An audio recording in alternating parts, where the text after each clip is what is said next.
안녕하세요. 종목으로 알아보는 주식 공부의 탄생몽입니다. 예, 금일은 11월 4일, 11월 들어서 첫 주의 시작인데요. 이번 주에도 마찬가지로 저번에 영상에 올려드린 것처럼 저번 주 미국 증시 호조에 힘입어 금일 우리나라 증시도 아주 시원한 출발을 하였습니다. 지금 이제 제가 방송 녹화를 하려고 그러는데요. 지금 현재 시간 5시 30분인데, 약간 뉴스가 지금 뜬 것도 있네요. 예, 북한 김정은 위원장이 12월에 북미 정상회담을 정해놨다라는 뭐 기사가 나왔는데요. 뭐 정확하게 추후에 더 알아봐야 되기 때문에 한번 또 남북 경협 관련주들이 어떻게 움직이는지를 시간 내에서 한번 체크를 해봐야 될 것으로 보입니다. 먼저 처음 오신 분들과 아직까지 구독 안 눌러오신 분들은 구독 한번 눌러드리고요. 예, 좋아요 한번 부탁드리겠습니다. 일단은 우선 먼저 오늘 시장이 어떻게 됐는지 한번 알아보고요. 예, 일단은 증시 마감에 대해서 한번 말씀드리도록 하겠습니다. 먼저 뭐 코스피, 코스닥 같은 경우에는 뭐 서두에도 말씀드렸지만 고용지표가 예상 밖의 호조가 나왔고요. 또 미중 무역 협상론이 지금 뭐 1단계 합의에 관련된 낙관론들이 계속 나오고 있고, 또 오늘 나온 또 뉴스죠. 한일 정상회담이 단독 회담했다라는 뉴스에 힘입어서 우리나라 증시는 코스피 같은 경우에 1% 넘게 상승을 하며 마감하였습니다. 코스닥 같은 경우에는 기관과 외국인이 매도하였지만 워낙 호재가 강했기 때문에 개인 순매수에 코스피보다는 약간 약하지만 상승했던 모습이고요. 간단하게 특징 세터를 좀 알아보자면, 일단 한일 정상 단독 회담 소식에 그동안 많은 눌림을 줬었던 여행 항공주가 좀 올랐던 모습입니다. 그렇기 때문에 한번 관심을 좀 이제 포트를 순환매적인 관점에서 포트를 한번 좀 넣어보시는 것도 괜찮지 않을까라고 생각이 드네요. 그래서 금일 모두 투어, 하나투어, 또 아시아나항공, 대한항공 등이 상승한 모습입니다. 그 다음은 이제 뭐 삼성전자에서도 발표했듯이 OLED 관련주가 좀 올랐는데요. OLED 투자 사이클이 상승 진입 분석에 됐다라는 소식에 ICD, J스택, ELP, AP 시스템 등이 상승하였습니다. 또한 이와 관련 또 우리나라의 또 대표적인 대장주죠. 반도체 관련주인 SK하이닉스와 삼성전자가 상승하면서 또 지수를 같이 견인하는 모습이었습니다. 특별하게 내일 뭐 특별한 내일 스케줄은 없고요. 뭐 스틸웰 미 국무부 동아시아 태평양 담당 차관포가 이제 방한 예정이라는데는 소식밖에 없는데요. 일단 뭐 지소미아라든가 한일 뭐 협상, 뭐 미국과 우리나라의 뭐 관련된 이야기들이 나오기 때문에 그렇게 큰 이슈는 되지 않을 것 같고요. 네, HCT 정도 국내 기업 실적 발표가 있습니다. 일단은 차트를 한번 보시면서 말씀을 한번 드려보도록 하겠습니다. 예, 코스피인데요. 저번주 내내 저희가 2100 한 100포인트를 안착을 하고 올라가야 한번 다음 슈팅을 한번 노려볼 수 있다. 하지만 오늘 드디어 그 갭을 상승하면서 1% 넘는 2130선 위에서 마감한 모습입니다. 그렇기 때문에 당분간 아래 지지는 2100을 이제 지지를 받으면서 좀 움직일 예정인 것 같고요. 그 다음 목표치는 강력하게 2100, 2100 한 50 정도를 한번 두들기지 않을까 라고 예측해 봅니다. 물론 이제 우리나라 증시도 일단 외국인들의 좀 수급과 이제 길게 되면 충분히 다시 2200포인트까지도 한번 육박해 볼 수 있다 라는 생각이 좀 들고요. 코스닥 같은 경우에는 워낙 뭐 코스피보다도 약간은 좀 더 위에서 좀 했기 때문에 이것도 마찬가지로 저번 주에 우리가 누누이 말했던 660선을 상승했기 때문에 이것도 마찬가지로 상승이 추가 열렸던 680포인트까지도 한번 더 노려보지 않을까 라는 생각을 해봅니다. 저희가 이제 공부를 할 때마다 항상 말씀을 드리는데요. 항상 이제 종목은 이제 예시를 드리면서 저희가 이제 같이 공부를 하는 모습인 거고, 이것 또한 마찬가지로 여러분들이 보시면 코스피 같은 경우에도 차트 분석을 할 때 구름대를 일단 뚫어줬습니다. 보시다시피 61선, 저 녹색선이 61선입니다. 61선과 구름대 있을 때는 항상 저항을 받는 모습이 보였고요. 이걸 돌파한 이후 눌림을 줄 때 어디서 눌림을 주셨는지 한번 여러분들이 보시면 이 구름대 상단입니다. 그죠? 매물대가 있고요. 또한 61선이 또 받치고 있고요. 그 다음 또 마지막에 일목균형표에서 기준선이죠. 예, 기준선 같은 경우에 기준선이 좀 위에서 받쳐줬던 모습입니다. 그렇기 때문에 여기서 상당히 반등할 수 있는 여력이 있다. 차트만 보더라도 물론 이제 아래에서 수급이 있어 조금 밑바닥이 올라가고 쌍바닥의 패턴이긴 하지만 이게 여기서 눌림을 줄 거라는 것은 좀 더 정확한 차트 분석에 의해서 우리가 확인해 볼 수 있다 라는 좀 말씀을 드리고요. 반대로 마찬가지로 여기 위에 같은 경우에도 쌍바닥이긴 하지만 지지라인인 구름대선과 기준선 61선이 깨지자마자 급락이 나오는 패턴이고요. 반대로 여기서도 저항을 받고 못 올라갔던 모습입니다. 그렇기 때문에 이런 기준점을 좀 생각을 해보시면서 여러분들이 공부를 한번 해보시면 좋을 것 같다라는 말씀을 드려보겠고요. 오늘 한번 보겠습니다. 이전에 제가 펩토론 같은 경우에도 이때 한번 좀 말씀을 좀 드렸던 모습인 것 같아요. 이때는 이제 물론 그때도 말씀을 드렸지만 구름대는 아직 돌파를 하지 않았던 모습이었었죠. 1차적으로 기준선과 61선을 돌파를 하고 눌림목자리인 61선을 이탈하지 않으면 한번 공략을 해볼 수 있다. 이건 짧기 때문에 손절이 그죠? 왜냐면 그동안 주구장창 하락해왔던 주식들이 어느 작년 8월부터 일정 기간 옆으로 횡보 수렴을 했기 때문에 이런 눌림 자리를 주의 깊게 보자 라고 했고요. 마찬가지로 눌림이 어딘지 여러분들이 한번 공부를 해보시면 아실 겁니다. 항상 포인트가 여기서 눌려줬고요. 오늘도 다시 한번 눌러주는 모습을 보이면서 한번 우상향 추세로 한번 일정 부분 올라갈 수 있는 차트를 한번 좀 만들어 놨다. 예, 그렇게 한번 보시면 되실 것 같고요.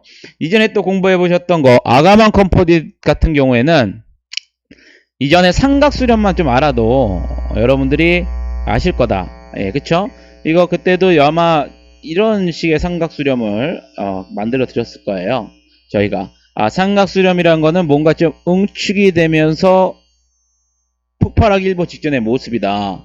그렇기 때문에 항상 매수 타이점은 이 바닥, 이 삼각 수렴에서 지지 라인을 이탈하지 않을 때 한 번씩 매수를 체킹을 한번 해보자 라는 말씀을 좀 드려봤는데, 마찬가지로 삼각 수렴 형태를 하고 오늘 그렇게 센 모습은 아니었지만 그래도 5% 넘는 상승을 좀 보이면서 마감한 모습이었습니다. 그래서 한번 체킹을 이렇게 여러분들이 공부를 해보시면서 체킹을 한번 해보시면 될 것 같고요.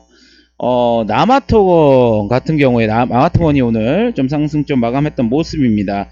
물론 이것도 마찬가지로 이제 건설주 섹터이기도 하면서 반대로 이제 대복주에도 엮여 있는 부분인데요. 이와 같이 그동안 이 주식 같은 경우에는 여러분들이 가장 먼저 보실 게 뭐냐, 이 주식이 과연 거래량이 어느 정도 움직이고 있었느냐.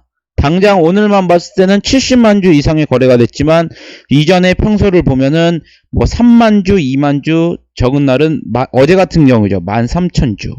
그렇기 때문에 여러분들 이런 것 같은 경우에는 급하게 추격을 하셨다가는 워낙 호가창의 갭이 크기 때문에 이런 점을 먼저 체킹을 해 보셔라 라는 말씀을 드리겠고요. 일단은 저희가 그냥 기술적으로 분석을 해 본다면 이거 같은 경우에는 가장 구름대와 기준선이 위했던 8,800원 정도가 무너지면 안 되는 모습을 보여야 되겠고요. 마찬가지로 아래 있던 61선이 우리가 이것이 우유 상향으로 올라올 때 좀 좋은 모습을 보이지 않을까. 물론 단기적으로 계속 올라가는 주식도 있습니다.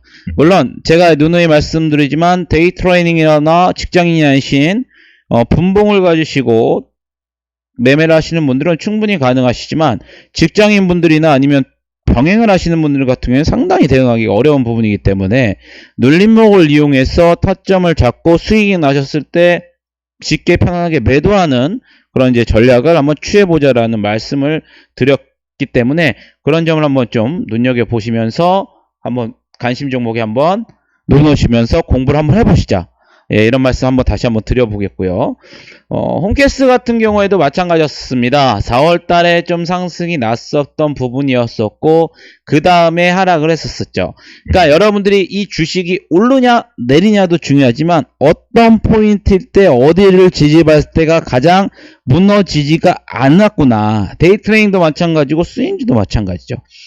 작년 4월 같은 경우에도 상승은 했지만, 저희가 이제 했던 1차적인 구름대는 아니었지만 기준선이 여기 있었죠. 그죠? 일목균형표의 기준선입니다.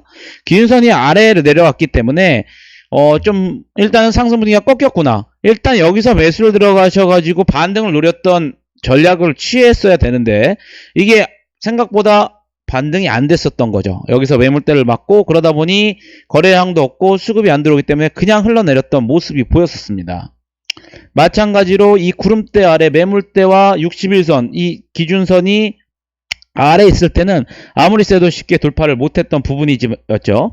저번에도 말씀드렸지만 이제 9월달 들어서 뭔가 좀 매물을 어느 정도 좀 소화를 하면서 기준선과 61선을 좀 받쳐주는 모습을 좀 보이고 있다. 그래서 눌림목에 우리가 한번 공부를 해보자라고 좀 말씀을 드렸는데요. 이런 종목 또한 여러분들이 공부를 해보시면서 한번 체킹을 해보자 라고 말씀을 한번 드려보겠습니다. 여기 또 아시아나항공이죠. 아시아나항공은 뭐 아까 서두에도 말씀드렸지만 한일 정상회담 그리고 또 이번 주에 아시아나항공 또 분입찰 관련된 것도 있기 때문에 기대감들이 좀 있었던 부분인 겁니다. 이런 급등주도 마찬가지로 슈팅이 나오고 나서 기준선 정도 부분에서 저희가 타점을 잡고 예를 들어서 슈팅이 안 나오고 계속 흘러내렸던 모습이기 때문에 이거 같은 경우에는 점점 매물대 좀 박스에 좀 갇혔던 모습이었던 거고요. 그리고 나서 한동안 행보를 하고 있는 모습인데요. 이것 또한 이제 입찰 과정이 있기 때문에 뉴스 소식이죠. 네, 그렇기 때문에 구름대인 이 부분들을 좀 잘 지켜줘야 되는 부분이 있다. 그죠? 그렇기 때문에 여러분들이 공부를 하실 때도 이게 과연 5,400원과 5,300원 정도를 지지를 받느냐 그러면 이쯤 눌림 자리를 한번 연구를 해 보시면서 공부를 해 보시는 게 좋으실 것 같다. 그렇게 보시면 될 것 같겠습니다. 바른손 ENA도 마찬가지죠. 작년 4월 달에 슈팅이 나올 때의 모습들을 보시면 다 동일합니다. 구름대 위에 있었고 61선에 위에 있었고 기준선도 위에 있었던 모습이에요. 그리고 나서 상승을 했고 하락할 때도 반대로 하나씩 원칙이 깨지면서 무너졌던 모습입니다. 그러고 나서 조금 물량을 소화하는 모습을 보이면서 그죠? 최근에 들어서 유의미하게 조금 지지를 받는 모습 그리고 나서 거래량도 좀 실려주면서 오늘 좀 돌파를 하는 모습 구름대를 또 돌파했던 모습 그렇기 때문에 한 1,550원과 1,650원 사이를 지지받는지 여기가 이제 한번 여러분들이 한번 공략을 해보실 수 있는 자리다. 그러게 되면 손절은 짧아질 수밖에 없는 거고요. 다시 재차 공략을 하실 수도 있는 자리다. 이렇게 여러분들이 같이 공부를 해보시면 되실 것 같겠습니다. NSN 같은 경우에도 마찬가지죠. NSN 같은 경우에도 이거 같은 경우에는 상당히 좀 많이 하락했던 좀 모습입니다. 이전에 많이 올랐다가 6월달 불어서 되게 큰 추세 하락이 좀 이어졌었던 부분인데요. 그리고 나서 최근에 들어서 조금 수급이 좀 들어오면서 그동안에 좀 악성 물량들을 좀 소화했던 모습인데요. 이것 또한 마찬가지로 기준선과 61선을 지금 지지를 받는 모습입니다. 그렇기 때문에 이것 또한 1,500원과 1,400원 사이의 매수존의 타점을 한번 이용해 보시면서 공부를 한번 해보시면 되실 것 같고요. 반대로 목표치 같은 경우에도 슈팅이 나올 경우 위에 상당한 매물대가 있기 때문에 이런 것 또한 마찬가지로 한번 224일선을 저항을 받는지 그런 거 한번 체크를 해보시면서 공부를 계속 해보시자. 이런 말씀 좀 드리겠고요. 모드투어 같은 경우도 제가 이제 말씀드렸지만 상당히 큰 시련을 많이 겪은 주식입니다. 무려 2년여 가까이 상당히 지금 하락폭을 했었던 최고 43,000원에서 13,800원까지 무너졌던 주식이 최근 들어서 뭔가의 수급이 조금 들어오고 있는 형태고요. 마찬가지로 최근에 기관들의 수급이 들어오는 모습입니다. 물론 이제 중소형주, 특히 이제 시가총액이 낮거나 5천원 미만의 주식들 같은 개별 주식들 같은 경우에 기관 수급과 외국인 수급이 그렇게 크게 중요치는 않겠지만 이런 모드 투어라든가 이런 좀 어느 정도의 우량주 같은 주식들 같은 경우에는 이제 외국인과 기관 수급을 체크 안 할 수가 없겠죠. 그렇기 때문에 한번 오늘의 이 슈팅은 좀 유의미해 보인다. 그렇기 때문에 기존의 구름대 라인이 16,000원과 아래에서 했던 15,600원 사이를 한번 지지를 받아줄 때 한번 공략을 한번 해보자. 이제는 섹터가 한번 턴화를 될 수 있고 내일 이제 한일 거기에 따라서 어떤 이슈에 따라서 뭔가 좀 분위기 돌파 여부도 나올 수도 있다.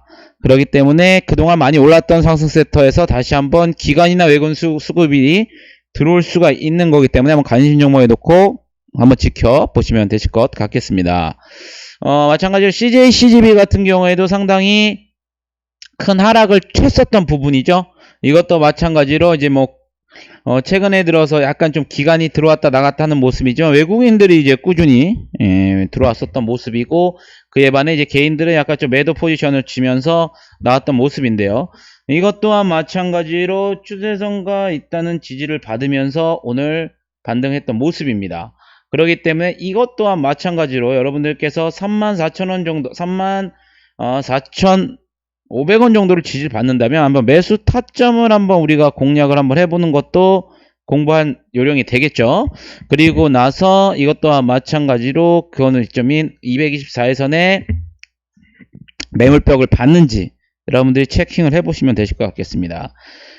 뭐 모든 종목이 다 일률적이지는 않겠지만 확률이죠. 이것도 마찬가지로 상승 단기적 상승 3월 달에 했지만 마찬가지로 마찬가지 기준선 아래에서 아래로 들어간 이후 61선 이탈하고 그 다음 구름대를 이탈한 이후에 큰 하락이 나왔죠. 마찬가지로 반대로 생각했을 때 그걸 뚫어줬다 그랬으면 한번 우리도 관심 있게 한번 지켜봐야 된다 라는 말씀을 한번 드려보겠습니다. 다음은 한일진공입니다. 한일진공 같은 경우에는 이제 뭐 개별주라고 할 수도 있는 거죠. 이것 또한 마찬가지로 뭐 단기적인 슈팅과 좀 변동성이 큰 종목이긴 하지만 제가 이제 차트 공부 차원에서 한번 보자. 이것도 마찬가지로 10월 28일이죠. 28일날 한번 나왔지만 구름대인 매물벽, 매물 소화를 해야 되겠죠. 이종했던 매물 소화를 한번 했던 모습, 그리고 거래량 줄면서 지탱을 받으면서 오늘 한번 다시 슈팅 재차 나오는 모습인데요. 일단 61선과 이게 했던 940원 정도 요것만 지지를 받는지 여부를 여러분들께서 보시면서 한번 보시면서 이게 공부를 한번 해보시면은 좋으실 겁니다. 어떤 자리가 눌림목인지 그냥 단순히 주가가 많이 떨어져서 눌림목이 아니고 여러분들의 기준이 어떻게 부합되는지 여부에 따라서 눌림목을 한번 찾아보자. 반대로 이럴 때는 내가 이게 섣불리 들어가서는 안 되겠구나. 이런 부분을 같이 공부를 꼭 한번 해보시기 바라겠습니다. 그럼 지금까지 탐색멍이었고요. 좀 여러분들께서 제가 바라는 것은 한번 같이 공부를 하시면서 여러분들 스스로 독립적으로 같이 일어나셔서 수익률 70% 이상 되는 수익률을 가지시고 주식시장에 임하신다면 여러분은 반드시 성공하실 거라고 믿습니다. 구독과 좋아요 다시 한번 부탁드리겠고요. 저는 내일 이 시간에 다시 한번 좋은 재료로 찾아뵙겠습니다. 감사합니다. 행복하시기 바랍니다.